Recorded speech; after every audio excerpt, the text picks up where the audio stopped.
Hello everyone, and welcome back to our MySQL Beginner to Pro series. In today's video, we'll learn how to update existing data and delete records from a table using the update and delete commands in MySQL with practical examples. So let's get started. Pinpoint. What is the update command? The update command is used to modify existing records in a table. You can either update a specific record or multiple records at once. Syntax. Update table name, set column 1 equals value 1, column 2 equals value 2, where condition. Example, update a single row. Let's update the age of a student whose ID is 1. Query, update students, set age equals 22, where student ID equals 1.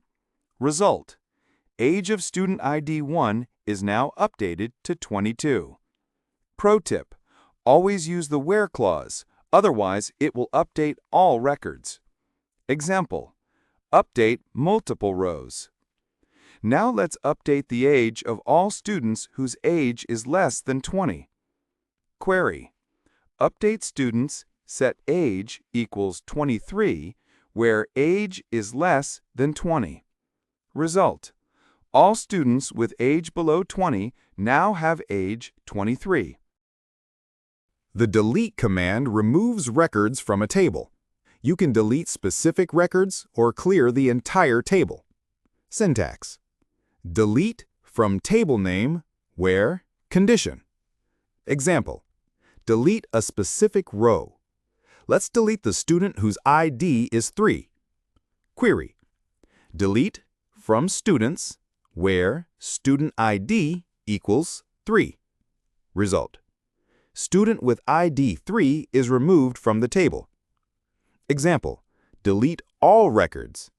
If you want to delete all records from the table, but keep the table structure. Query, delete from students. Result, all records deleted, but the table is still there. Important difference between delete versus truncate versus drop. Quick difference you must know. Command, what it does. Keeps table structure. Delete, deletes records based on condition. Truncate, deletes all records without conditions. Drop, deletes entire table from the database. Pro tip, truncate is faster than delete for removing all records. Interview questions. Some common interview questions from this topic you can download. And that's it for this video. In the next tutorial, we'll learn how to use the alter table command to add, modify, and delete columns in a table. Don't forget to like, subscribe, and share this video for more practical MySQL tutorials. Thanks for watching, and I'll see you in the next one.